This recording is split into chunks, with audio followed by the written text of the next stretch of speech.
ভুল করে মায়ের প্রিয় জিনিস ভেঙে ফেলছিল রাতুল। তারপর এক ছিল ছোট্ট ছেলে রাতুল। সে খুব চঞ্চল ছিল। একদিন বিকেলে ঘরে একা বল নিয়ে খেলার সময় হঠাৎ বলটা লেগে তার মায়ের প্রিয় কাচের ফুলদানিটি ভেঙে গেল। রাতুল প্রথমে খুব ভয় পেয়ে গেল। সে ভাবল ফুলদানিটা খাটের নিচে লুকিয়ে রাখবে এবং বলবে সে জানে না এটা কিভাবে ভেঙেছে। কিন্তু তার মনে হলো মিথ্যে বললে তার ভেতরে একটা অস্বস্তি হচ্ছে। তার বুক ধড়ফড় করছিল। সে বুঝতে পারল মিথ্যে বলা মানে একটা ভয়কে মনের মধ্যে পুষে রাখা। কিছুক্ষণ পর তার মা ঘরে এলেন। মা ফুলদানিটা না দেখে জিজ্ঞেস করলেন, রাতুল, ফুলদানিটা কোথায়? রাতুল এক মুহূর্ত ভাবল, তারপর সাহসের সাথে বলল, মা, আমি বল খেলছিলাম, তখন ভুল করে ফুলদানিটা ভেঙে গেছে। আমি খুব দুঃখিত।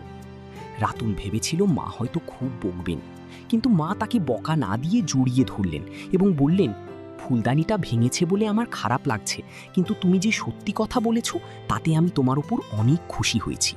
সত্যি বললে মন হালকা থাকে আর সবাই তাকে বিশ্বাস করে। সেদিন থেকে রাতুল বুঝল সত্য বলার শক্তি অনেক বেশি। সত্য বললে মনে কোনো ভয় থাকে না এবং সবাই তাকে অনেক ভালোবাসে। তুমিও কি রাতুলের মতো সত্যবাদী হতে চাও? কেননা সত্যি বললে সবাই ভালোবাসে। রাতুলের গল্পটি ভালো লাগলে এখনই সাবস্ক্রাইব ও ফলো করো। তোমার একটি সাপোর্ট আমাদের অনেক অনুপ্রেরণা দেয়। ধন্যবাদ।